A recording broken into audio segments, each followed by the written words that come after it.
June 10 നട്ട ബന്ദി തൈയാണത്. അപ്പോൾ നമ്മുടെ ബന്ദി തൈക്കൊക്കെ വളമിടാനും പ്രൂൺ ചെയ്യാനൊക്കെ ഉള്ള സമയമായി.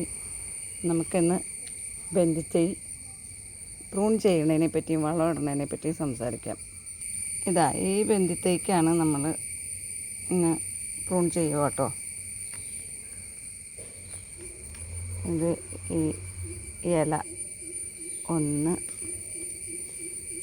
ഒന്നാമത്തെ ഇല 1, 2, 3 ഈ 3 എത്തിക്കഴിഞ്ഞാൽ ഈ 3ൻ്റെ തൊട്ട് മേളിൽ ഇവിടെ വെച്ചിട്ടാണ് നമ്മൾ കട്ട് ചെയ്യണത്. ഓക്കെ, കട്ട് ചെയ്യണതിന് മുമ്പായി നമ്മൾ ആദ്യം സാഫ് എടുത്ത് വെക്കണം.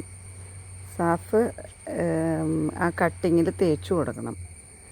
ചെറുനീൽ വെള്ളം ഇറങ്ങി ചെടി ചീഞ്ഞു പോവാതിരിക്കാനും ചെടിയുടെ നല്ല കരുത്തിനും സാഫ് അത്യന്താപേക്ഷിതമാണ്. ഇതാണ് സാഫ് പൗഡർ കേട്ടോ.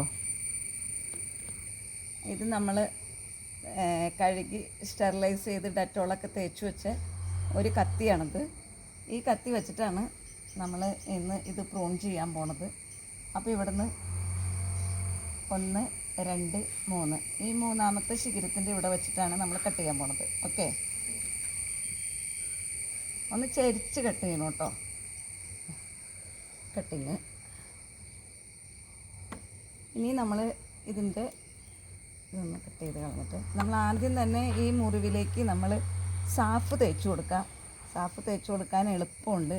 ഈ കട്ട് ചെയ്ത ഭാഗത്ത് ഇതിൽ സാഫ് തേച്ചിട്ട് ഇതിലേക്കൊന്ന് തേച്ച് കൊടുത്താൽ മതി. ഓക്കെ, ഇനി നമ്മൾ ഇത് ഒരു കാരണവശാലും കളയണ്ട.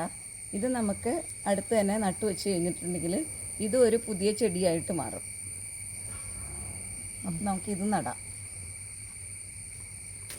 ഈ പോട്ടിൽ തന്നെ നമുക്ക് ഇതൊന്ന് നട്ട് വയ്ക്കാം. വേര് പിടിച്ചിട്ട് നമുക്ക് അടുത്ത സ്ഥലത്തേക്ക് എടുത്ത് നടാം. ഇനി നമുക്ക് ഇതിൻ്റെ വളപ്രയോഗമാണ് അടുത്തത്. അത് നമുക്ക് അടുത്ത വീഡിയോയിൽ കാണാം. ഓക്കെ, സ്ഥലപരിമിതി ഉള്ളതുകൊണ്ട് ഞാൻ ഉള്ള സ്ഥലത്ത് തന്നെയാണ് കൃഷി ചെയ്തേക്കണത്. അപ്പോൾ എൻ്റെ താമരയുടെ ഇടയിൽ നമുക്ക് നടക്കാൻ പറ്റണ ആ ഒരു സ്ഥലത്താണ് ഞാൻ ബന്ദി കൃഷി ചെയ്തേക്കുന്നത്. ഇതാണ് എൻ്റെ താമര. ഈ താമരയുടെ ഇടയിൽ ഇങ്ങനെ കാണണ ഗ്യാപ്പുണ്ടല്ലോ, ഇങ്ങനെ കാണുന്ന ഗ്യാപ്പ്.